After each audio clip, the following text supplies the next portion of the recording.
What is up? What is up? Week 16, sixth man. We are back. What a week in the basketball world. We have Stanford, who won the women's NCAA tournament. Congrats to them. They won a 1-point game. We had Jalen Suggs hitting an unbelievable game winner. Did he call bank? He called game. That was tough. Hearts go out to our dear friend in UCLA, Megan Castro. That's tough to lose. And also, Space Jam trailer dropped as well, which is, a little nod. Lola Bunny doing her best Dwayne Wade impression, which we all loved. And I think is the Goon Squad teaming up with a couple of WNBA players as well as NBA players. So nice intertwining there. What did we think of the new trailer, guys?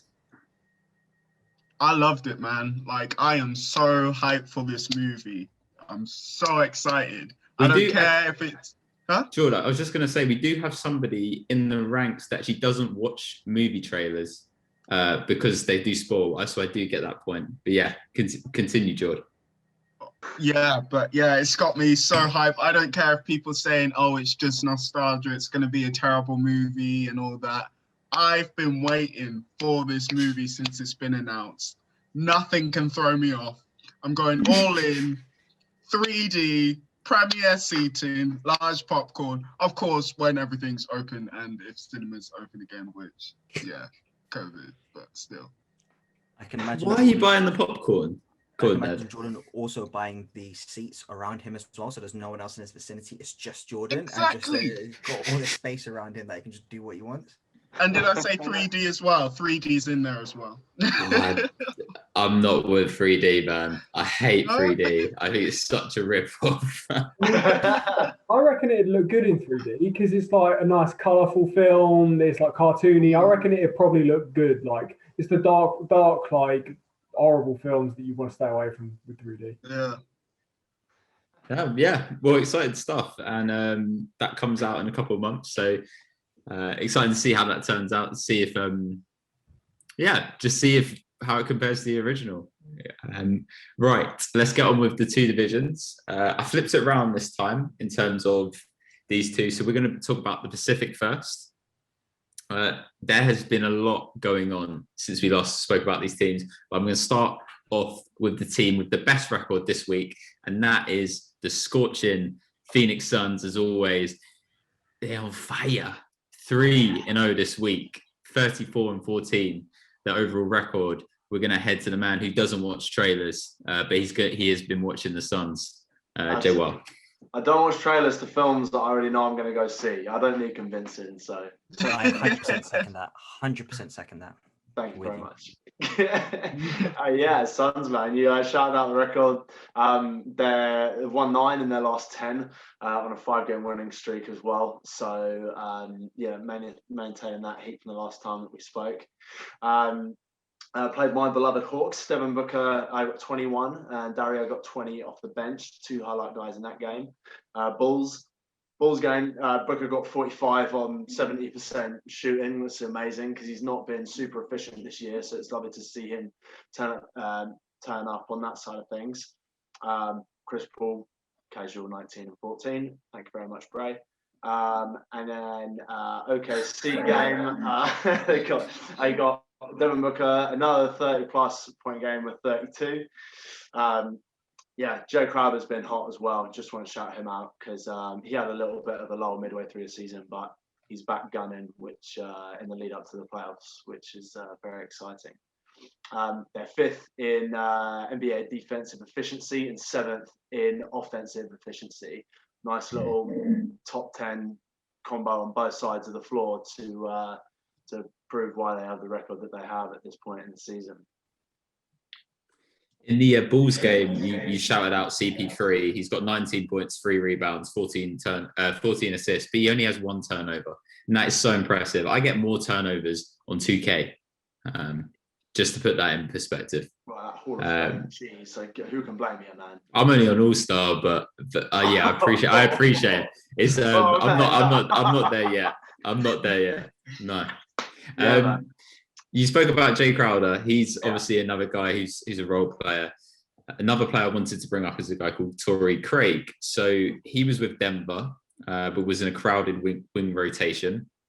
Currently, he's actually more playing time. He's averaging around 20 minutes per game. He had 12 points and 8 rebounds against your Hawks. What does he bring to the Suns team in terms of what you've seen out in the small sample size?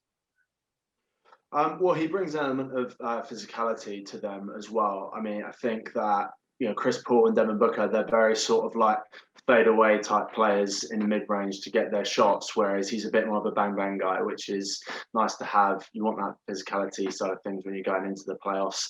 DeAndre Ayton, he's actually been pretty good defensively, hasn't taken the steps that you might have expected offensively with him, but he's not a crazy physical type guy. So him alongside Jay Crowder, two really good wing guys that are really strong, basically. Another thing I wanted to say on them is that in terms of their efficiency, offensively, they're first in the NBA between 0 and 8 feet to the basket. They lead the league in 62% field goal, and between 8 feet and 16 feet, they're 50%, also leading the NBA in percentages there as well. It doesn't get too shabby. A little bit further out, they're 6th with 16 to 24 feet, and 24 feet plus their 8th. So they're top 10 in every single area of the floor in efficiency in their shooting, which is amazing. And I love the fact that their best percentages are in that mid-range area, because in a copycat league where everybody's trying to shoot threes and get open layups if they can, they're really shooting well in the spots that are less of a focus for other teams, which is probably where they've been able to get the best of other guys. Ed spoke before the podcast. We are only going to speak about these teams maybe 1 or 2 times before we draft them. Just also a heads up for you guys, the Suns currently sit in the 2nd seed in the West, and they've made a bit of a gap. Okay, so who knows? Is someone going to take them early? The Lakers are going to fall. I don't know. It's very interesting. Very interesting. And also, big credit to the Suns. They had the bubble. They're now in the 2nd seed in a packed West Conference. They only really added Chris Paul, let's be honest here. But they made some noise and they backed it up. So huge credit to the Suns and what they're doing this year. We'll see what happens. Wildy, you said they went 9 and 10. What was that one loss? Can you check what that one loss was? Oh, I'm sure you're about to tell me. Come on, man, work it out. I was just wondering. When you did say that, you can edit this out. But when you did say it, I'm like, I swear we beat them a couple of weeks ago. I was like, okay, yeah, it was. I just want to keep that out there, just let you know. But anyway, I'm not focused on the 1. I like the 9. I like looking at the number 9. Just saying. There is also another team which has been moving up the standings. Talking about the Lakers' demise, and that is their key rivals, the Clippers, who went 2-2 this week. They're 33 and 18, solid position in the seedings. Let's talk about the Clippers, Ed. Yeah, so as you mentioned, Alex, 33 and 18. So they went 8 and 4 since we last spoke about them, and within that they went 2-2 last week. So before that they were 6 and 2. Now the 2 and 2 is interesting because they had some really, really disappointing losses from their side. Well, there's a reason why I'll talk about this game a bit more. So one of the losses was against Orlando, which I am not hearing any excuses about any losses to Orlando. I watched because I knew Skip and Shannon were going to talk about it on Undisputed, and I watched it. And Shannon said, "What you have to say?" Then Skip, he starts talking about players being injured and players being tired. I'm like, you can use that excuse for any team in the NBA apart from Orlando. They have had 8 players on rotation for the past month. So that is really disappointing. That's just from a very overview. When you get into the granular of the game, so the Clippers were doing really well in terms of posting up Kawhi, and Kawhi was getting some really good post-up buckets and shooting mid-ranges against Orlando. that was really, really effective. But then Orlando started doing double teams, and this was double teams when Kawhi's backing up, he's not looking to pass, he's just backing up, and it comes from the weak side, and it comes as a surprise. When he does do that, when Orlando did do that, Kawhi did do a good job of getting the ball out of his hand and to other players. That's exactly what Orlando wanted. They wanted other players to make plays, which wasn't happening as it was throughout the remainder of the year. I've mentioned previously how the Clippers have got the best three-point shooting in the league. Against Orlando, they went something like 35%. Again, make or miss league. If you miss your shots, it looks a lot worse than making them. So yeah, they would release the ball to other players to make plays, and Paul George was out. But again, that's why a lot of players say, a lot of analysts tend to say it's going to rely on Paul George. What can Paul George when he does have the ball? If Kawhi does get double teamed, what does Paul George do? On the last play, Clippers ran a play. They had a free, missed it, got the offensive rebound, which was really big for them because they didn't get a lot of offensive rebounds against the Magic. They didn't get those extra possessions. Kicked out to Terrence Mann. Terrence Mann hit a three. Missed it again. Oh no, sorry, that was that. Terrence Mann hit the three, missed. Ball came out, and then Kawhi got the ball. Now, even with the three and the Kawhi possession, you still want the Clippers to attack the rim and get something in the middle, get something a bit easier, or force the referees to have to make a call, something of that nature. But they didn't. They settled for the 3-point shot. There was still time to get into the paint, get an easier shot, make a defensive play, go back. They didn't do that. So on the last play again, Kawhi got the ball. Michael Carter Williams got a steal, and he had a clip, and he was running to the other side. I was really disappointed in Kawhi Leonard's attitude for that play, because as soon as he lost the ball, he started jogging back on that play. And you see Markieff Morris coming further back from Kawhi, running to try at least make a play. Now, even if the play from Kawhi is to foul Michael Carter Williams before he's shooting, that's fine. Michael Carter Williams isn't the best free throw shooter. At least that's a play he's making for the team, and that's an extra effort. I was really disappointed by that from Kawhi. If you do watch it, keep note of that, because it's really disappointing, that body language. To help that point as well, Orlando had 15 fast break points. The Clippers only had 2. Those are easy points you can get off turnovers. There just wasn't that energy. Maybe part of it was because of their congested schedule, but again, I'm not having that as an excuse against Orlando. So, final point I'll say about on this Clippers stuff: when the Clippers do get into these slumps where they're not hitting their 3-point shots, you want to rely on defense, sort of limit the other team scoring. And the Clippers, throughout the start of the year, something I mentioned before, hadn't had the best defense. Since the All-Star break, they've been 5th in defense, which is really nice for them, that they can sort of now rely on defense a bit more. Now with Rondo also coming into the team and being a better defensive presence than Lou Will was. Lou Will was something that had nexus. They had excess of scoring. Let's get some defensive intensity and some leadership. It was nice that they did that. So that's also why I was a bit more positive on the Rondo trade than some of the other people were, or you were, Alex. Really interesting this week. They beat the Bucks by 24. Then they lose to the Magic. Another point on that: the Magic 22 out of 25 from free throw. The Clippers 10 of 10. Huge differences. So Magic really forcing the issue on that. Then they lose to the Nuggets by 7. And cap off with a win against the Lakers, but the Lakers have no Drummond, no AD, no LeBron. The Clippers have signed DeMarcus Cousins to a 10-day contract. Boogie is back in the league. How is he going to be able to help with this Clippers team? I don't know how long he's going to be there. What do you think about it, Ed? I was surprised how he wasn't picked up earlier. Maybe that was me being a bit naive, because he didn't necessarily perform badly for Houston. He had some pretty good performances. Maybe Bray, who was potentially following a bit closer than I was the early year in Houston, the early season in Houston. But I was surprised no one picked him up. And I do like it for the Clippers, because we know Boogie will hold some of the players accountable, just like he did call out James Harden when he was in Houston, which I was surprised that he did, because he literally just got there and was calling out James Harden, saying this shouldn't necessarily be running. If Ty Lue and Rondo empower him to be like, yeah, go for, because obviously Rondo and Boogie played together in New Orleans, which, if it wasn't for that injury, I really felt that team of Boogie, Cousins, Boogie, AD, and Rondo could really had caused some issues in the playoffs. Yeah. But I digress. That maybe Ty Lue bring them two in, was saying hopefully this will be the kick up the backside Clippers need. So I like it. I like the potential for it. If it doesn't work out, it's a 10-day contract, whatever. I mean, he could put more flame into that Clippers locker room, but yeah. Yeah. I mean, the backer's missing, so Boogie actually ranks second in defensive rebound percentage. which helps them even more because the Clippers actually lead that category already. So if it's anything, it could be a boost to that, more boards. I know they're short in other areas, but if they can be strong within grabbing rebounds, but that's good for them. The Clippers is just more a mentality thing rather than anything on the court. We know they can shoot the lights out. We know they can get buckets. When it comes down to clutch and getting those tough and gritty games, something we've been speaking on for months now, that's where they've got the biggest question marks. I feel like Clippers is like a friend that you want to meet up with, and they're always like coming up with excuses. You know, they're like, "Oh, yeah, I can't do it this week," and you're like, "Oh, there's potential there, but it just never happens, man." Are you We'll see remixing then. my hot?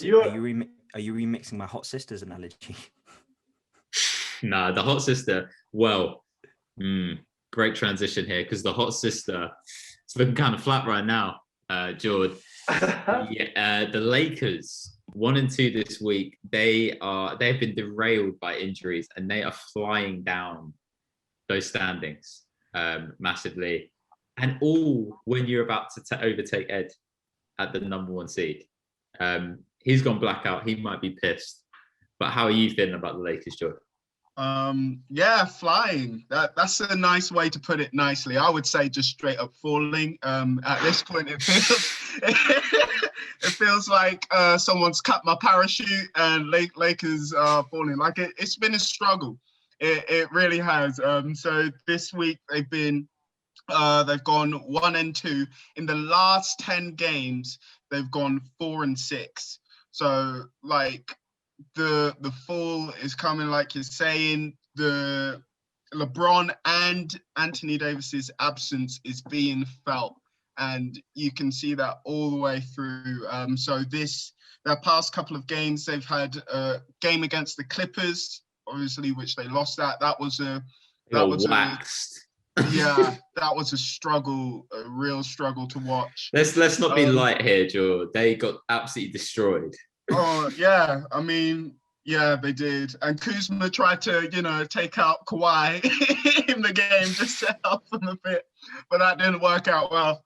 So that ended 104-86, which was just, that was a brutal one. They won against the Kings. Kuzma put on a show, 30 points, ending in that, so that's good. But again, with Milwaukee Bucks was tough. And the thing is, I think it's only going to get tougher because we don't know when their core in LeBron and Davis will be back. And I think they're going to play the Celtics on the 15th. If Davis hasn't returned since then, it's been 2 months since we've last seen Davis, almost 2 months. Wow. Off the court. Exactly. It's not looking good. It looks like they're going to drop to the 6th seed. But so looking at like the Clippers game, Montrez got their team high. He had 19 points. But Schroeder, 8 points, 7 assists in 33 minutes, 3 of 12, not good enough. KCP, 8 points, not good enough. Kuzma, 6 points, 2 of 10 field goal, not good enough. Morris, 9 points. There's nothing across the board. Like there's no team like grabbing this team by the scruff of the neck and saying that like, what are we doing here? It's like what you said.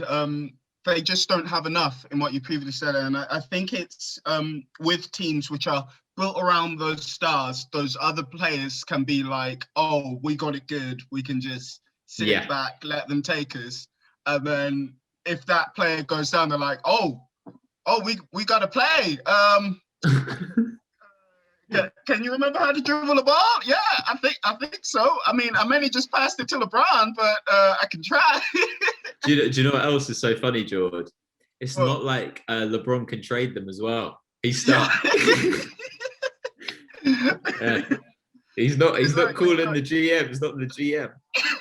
There's a really interesting point, George. I want us to speak about this. Marc Gasol, right? Doing some research about this. Marc Gasol came out and he's been questioning his place on the team since the Lakers added Drummond. I've taken the quote. So he said, "I think there's an if they need you, and it's a big if. You're not plan A right now. You're plan C, D. But you have to accept that because that's your job, and that's what you sign up to do. But it's never easy to accept that." sounds like there's rumblings inside the organization. Are we seeing the demise of the Lakers? Am I taking stuff a little bit too far here? I'm not counting the Lakers out too soon, personally. I'm keeping my fingers crossed. Like, I'll hold tight through the rough times, and hopefully it'll get better on the other side. I'm hoping someone puts out a bouncy castle beneath me so I can just land slightly softer. But we'll see. Like, they're still going to take their pains and their grunts. That's going to happen. It's standard, but they need to sit tight with that. In terms of what's going internal with like Marc Gasol, if that is the case with the scenario, we've seen it with previous players in the past, like Carmelo Anthony being a big one with that, where it's coming to that stage where, yeah, you're not that top guy anymore, and you need to find that place whether you adjust the position. And I think it's tougher with that Lakers organization currently because they have that stacked players, and it's just up to him where he needs to fit in it. Is he willing to just sit back and be like, okay, I'm not that top option, or the, like you said, all the way CD option? Is he happy just sitting and just waiting for his name to be called? So yeah. There's a lot of questions, bro. A lot of questions, especially for a team where we were saying that like they have so many options, and right now their two main guys go down. And you're looking across the bench. You're like, yeah, nothing really here. Yeah.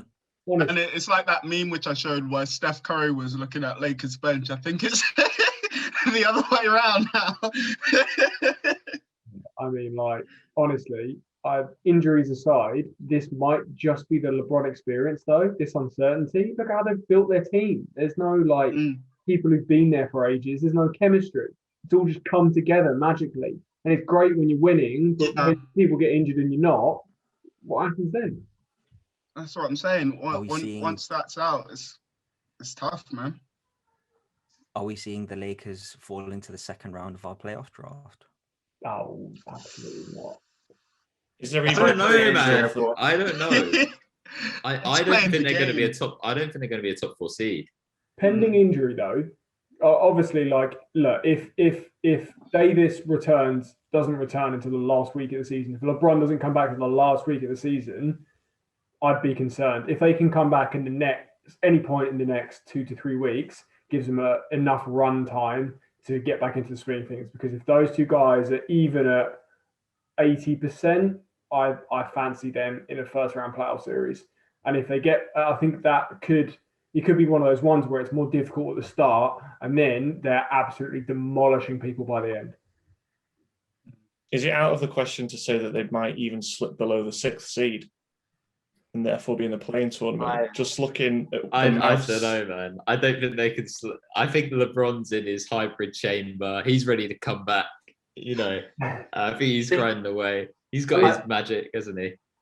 I know it's like another year since, right? But look, in the bubble, regular season side of it, right? Lakers came back, they're a little sluggish. It didn't look too great. Everyone was like, oh no, is this finally when LeBron doesn't get it? And then as soon as the playoffs come on, LeBron lights the match and the rocket explodes, man. So they're flying, and then they'll be flying. Like, but it's just about, as we say, when they come back. But I'm just saying, if that man is on the floor, they can never be counted out. Yeah. I mean, how pissed would you be if you were the Jazz? You're just absolutely chilling at the top of the standings, and then you have to play LeBron and AD in the first round, and this incredible regular season you've put together, it could be swept. It could get swept. Like, it would be absolutely disgusting. Well, if they wanted motivation for getting picked last, it's right there. But we've got it confirmed, guys. Wildy is going to be taking the Lakers in the first round. So everybody, let's just start planning around that. Okay. The 4th team in this conference that we're going to be talking about are the Golden State Warriors. Dub Nation in the house. We're going to head to our correspondent in the Bay Area. He did have the background. I don't know if Matt will end up bringing the background back. Maybe for playoff time. Who knows? The Warriors are 1-2 this week. They're 23 and 27 overall. They're currently sitting 10th in the West. Talk to me about how Steph's doing out there. Well, you've actually done us a favour there. The Warriors are actually 1-3 this week, Alex. Sorry about that. Actually? So, okay. So it's not Dub Nation. It's very much L Nation right now in Golden State. They're 23 and 27. They're currently sitting in 10th in the West. Since they beat the Rockets on the 17th of March to go 21 and 20, Steph Curry has only played 3 out of the last 9 games due to like a bruised tailbone. And the Warriors have lost 7 of those 9 games since that win against the Rockets. And without Steph, they were 1 and 5. And the 5 losses included losses against the Grizzlies, Sixers, and then the Kings, Hawks, and Raptors. So it's not exactly unbelievable competition either. But we'll start off with the good news. They obviously beat the Bulls at the start of the week, 116 to 102. Steph actually returned, got 32 points, 13 points in the first quarter on his first game back. Highlight of the game definitely was Draymond Green with a logo 3. He just absolutely just heaved it as the shot clock expired. So yeah, you'll never see that again. So that was definitely a highlight. And then a loss to the Heat, 116 to 109. Steph, 36 points, 11 rebounds. There's again nice production from him, but there's a poor performance from the Warriors. They had 20 turnovers to the Heat's 11. So that was probably the main thing that stood out for me from that result. And then they got beat, well, as we like to say in my house, in Lancashire Lambeer's house, we help each other out to our teams. Now, I mentioned last week how the Nuggets gave a little handy win to the Raptors to give them that boost of confidence. And what have the Warriors gone and done? They've given the Raptors a lovely little kick as well. And they decided to lay down and get beat 130 to 77 by them. A 53-point margin, which was the 3rd biggest loss in Warriors history.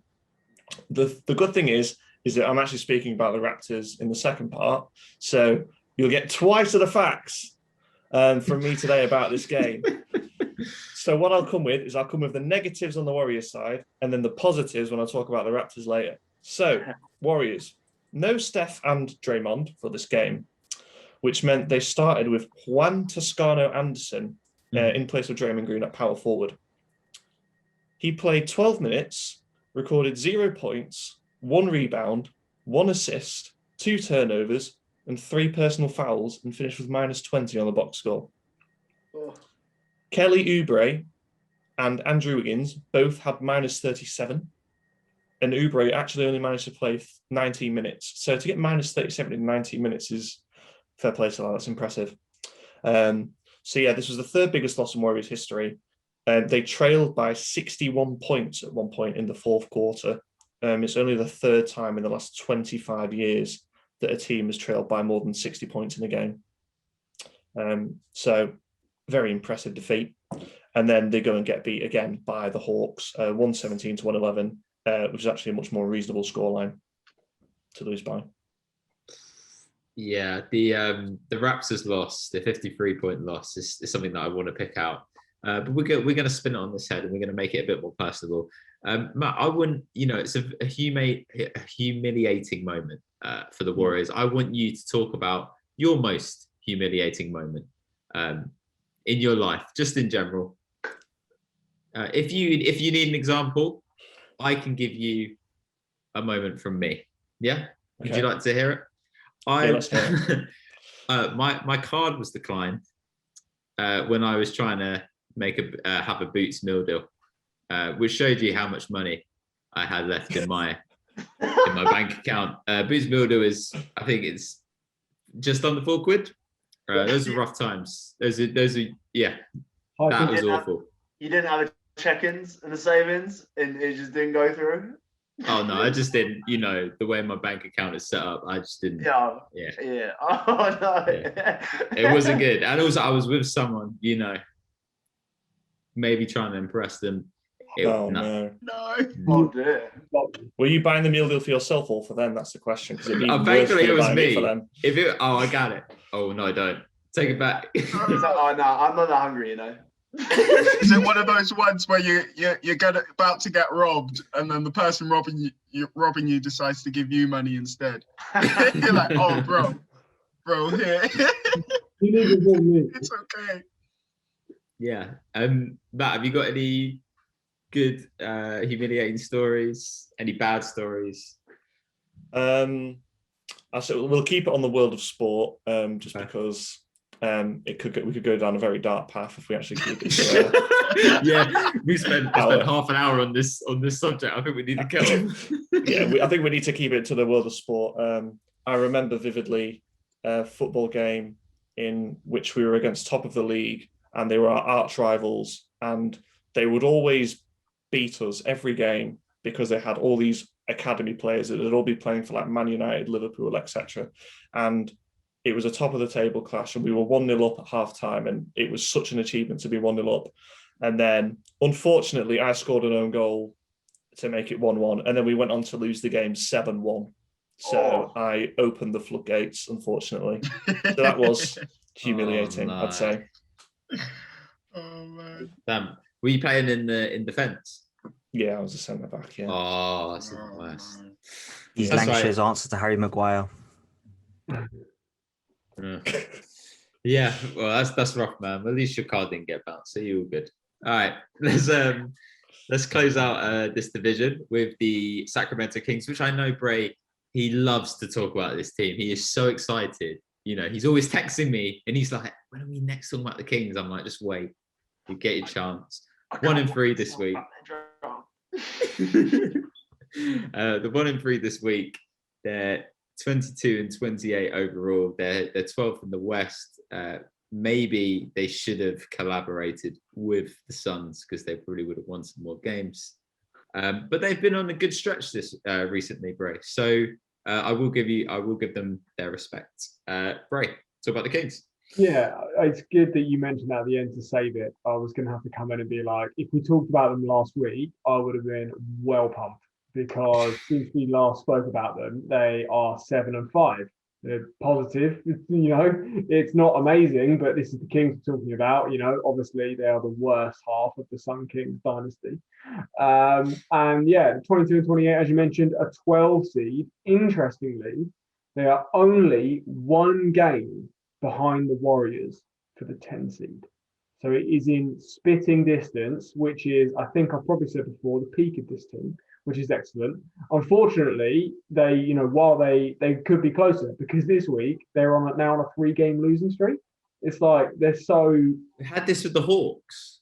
So annoying. So inconsistent. It's like we have a 3-game winning streak now. Now we're not talking about them. Oh, yeah. Yeah, literally. It is so many of these teams, and it's always the ones in the middle that are like flip-flopping around each other. They go on these little streaks, and then you just can't string the wins together. They are locked in this battle with the Pelicans and the Warriors, who obviously they got waxed, and you know the Warriors, despite winning against my Bulls, I think have looked a bit shaky. And I think the Kings should really be looking to pounce on that. The Pelicans as well. Depending on whether they remember Zion is on their team or not, could look good or bad night to night. So yeah, I think they're definitely in the right mix. And me looking at the Kings roster, how they've played all season, I go, I kind of fancy it. You know, they deserve to be there. It's not like they're complete outsiders. So totally fair enough. They've had some really tough losses. So the 76ers and the Hornets. The Hornets are, I think, in my opinion, a way better team. That was when they did have Hayward still. But unfortunately, they played the Bucks. I think it was last night. Who didn't have Giannis. And it's like you're playing the Bucks who don't have someone who could be considered the MVP. That is a game you've got to turn up for and pounce and get a win that the schedule says you probably shouldn't.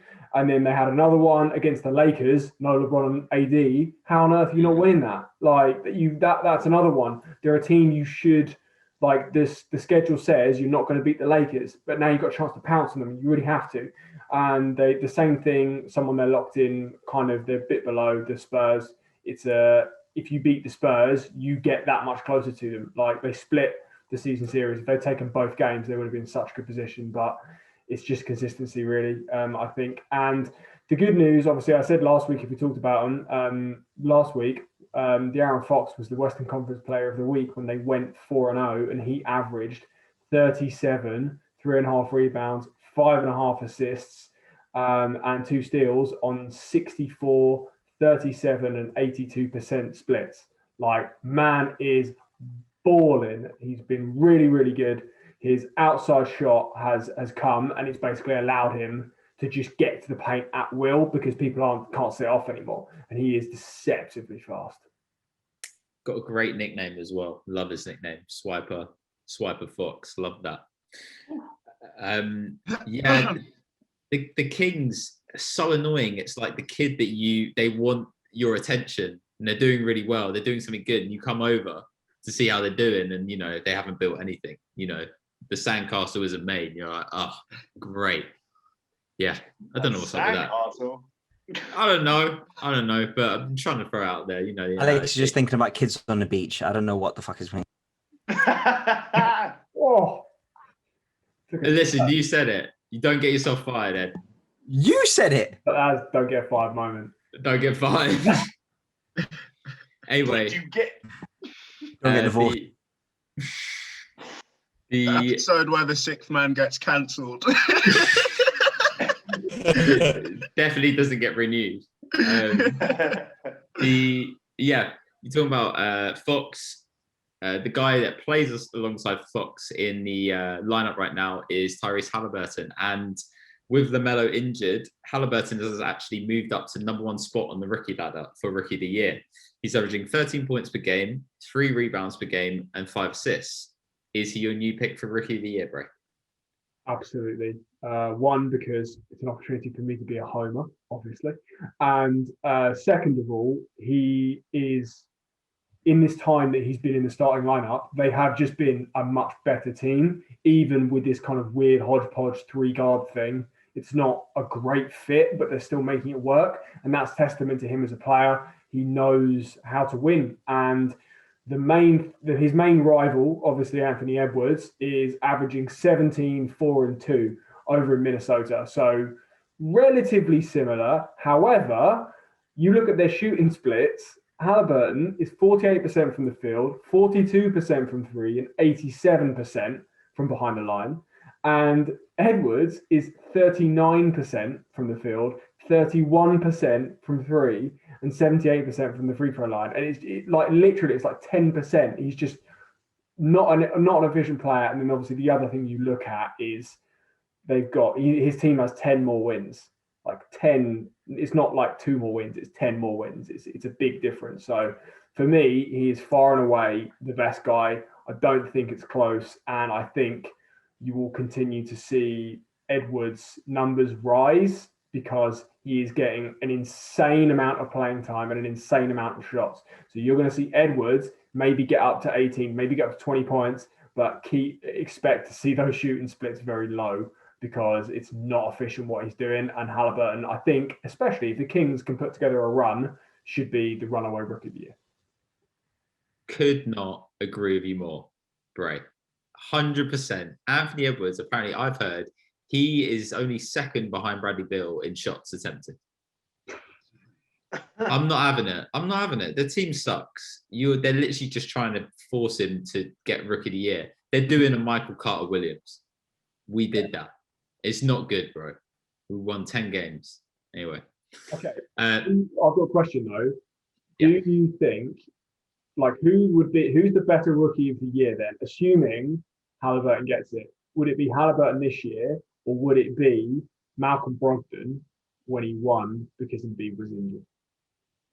Halliburton this year, because Brogdon only averaged 10 points per game, and the only reason he won is because Embiid was injured. Embiid should have won, but he missed too many games. Halliburton is one of the main options for Sacramento, where what's his face? Brogdon was like, what was he? An auxiliary player. He was just like 3rd or 4th option or 5th bench. Was he on the bench? Was he a starting player? I don't think he was a starting player. Was he not? Maybe I'm getting confused. He started. Yeah. Oh. Yeah. We'll see how if Tyrese can take home that rookie of the year. If he doesn't, I'm boycotting that award. Let's go, Tyrese. All right. Well, that wraps up this division. Ed didn't like that, but it's all right. He just doesn't appreciate good basketball. So it's all good, man. Yeah. Yeah, that wraps up this division. We're going to come back with Atlantic. I'm sure more spots are going to fly in a little bit. Here we go.